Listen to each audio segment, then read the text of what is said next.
വയനാട് സീറ്റിൽ CPI തന്നെ മത്സരിക്കുമെന്ന് ബിനോയ് വിശ്വം. സൗഹൃദ മത്സരമായിരിക്കില്ല, ശക്തമായ മത്സരമാകും വയനാട്ടിലുണ്ടാവുക.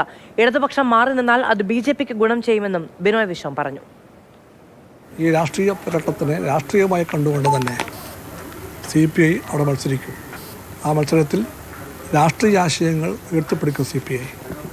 ഈ മത്സര രംഗത്ത് നിന്ന് LDF മാറി നിന്നാൽ BJP ഭാഗത്തേക്കുള്ള വോട്ടുകളുടെ കൂട്ടൊഴുക്കായിരിക്കും.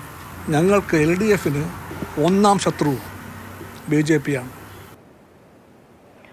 AK സ്റ്റെഫിൻ വിവരങ്ങളുമായി ചേരുകയാണ്. സ്റ്റെഫിൻ, ഇപ്പോൾ കഴിഞ്ഞ തവണത്തേക്കാൾ രാഹുൽ ഗാന്ധിക്ക് ഇത്തവണ ഇത്തിരി വോട്ട് ഭൂരിപക്ഷത്തിൽ കുറവുണ്ടായിരുന്നു. പക്ഷെ അതിന്റെ ഗുണം കിട്ടിയത് ഇടതുവശത്തേക്കല്ല. ഏതാണ്ട് 60,000-ത്തോളം വോട്ടുകൾ സുരേന്ദ്രന് വർദ്ധിപ്പിക്കാൻ സാധിച്ചിട്ടുണ്ട്. ഈ ഒരു സാഹചര്യത്തിൽ എന്തായാലും ഏകപക്ഷീയമായ ഒരു മത്സരത്തിന് UDFനെ അനുവദിക്കാനാകില്ല എന്ന നിലപാടിൽ തന്നെയാണ് ഇടതുമുന്നണി.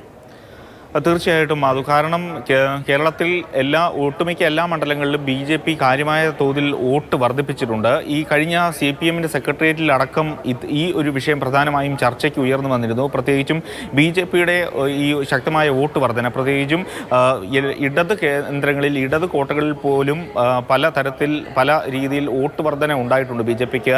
അതുകൊണ്ട് തന്നെ BJP സഹായിക്കുന്ന രീതിയിൽ ഒരു നിലപാട് സ്വീകരിക്കുന്നതിന് വേണ്ടി ഒരിക്കലും ഇടതുപക്ഷം തയ്യാറാകില്ല. അതുകൊണ്ട് തന്നെ ശക്തരായ ഒരു സ്ഥാനാർത്ഥിയെ തന്നെ വയനാട്ടിൽ മത്സരിപ്പിക്കുമെന്നുള്ളത് തന്നെയാണ് നമുക്ക് മനസ്സിലാക്കാൻ കഴിയുന്നത്. ഏതായാലും അനിരാജ തന്നെ വീണ്ടും മത്സരിക്കുമോ? പ്രത്യേകിച്ചും പ്രിയങ്ക ഗാന്ധി മത്സരിക്കുന്ന ഒരു സാഹചര്യത്തിൽ അനിരാജ തന്നെ CPIയുടെ സ്ഥാനാർത്ഥിയാകുമോ എന്നുള്ളതാണ് ഏറെ ഉറ്റുനോക്കുന്ന കാര്യം. അതിൽ അവർ കൂടുതൽ താല്പര്യം പ്രകടിപ്പിക്കുന്നില്ല എന്നുള്ളതാണ് ഏറെ ശ്രദ്ധേയമായ കാര്യം. അങ്ങനെയെങ്കിൽ ഒരു ശക്തമായ ഒരു സ്ഥാനാർത്ഥിയെ കണ്ടെത്തേണ്ടതുണ്ട്. ഏതായാലും വരുന്ന ദിവസങ്ങളിൽ തന്നെ അതുമായി ബന്ധപ്പെട്ട് സ്ഥാനാർത്ഥി ആര് എന്നുള്ള കാര്യത്തിൽ ഒരു അവ്യക്തത ഇപ്പോൾ നിലനിൽക്കുന്നുണ്ട്. അതേതായാലും മാറും. ഏതായാലും ശക്തമായ ഒരു മത്സരത്തിന് തന്നെയാണ് LDF അതോടൊപ്പം തന്നെ CPI അവിടെ ലക്ഷ്യം വയ്ക്കുന്നത്. AK സ്റ്റെഫിനാണ് വിശദമായ വിവരങ്ങൾ നൽകിയത്.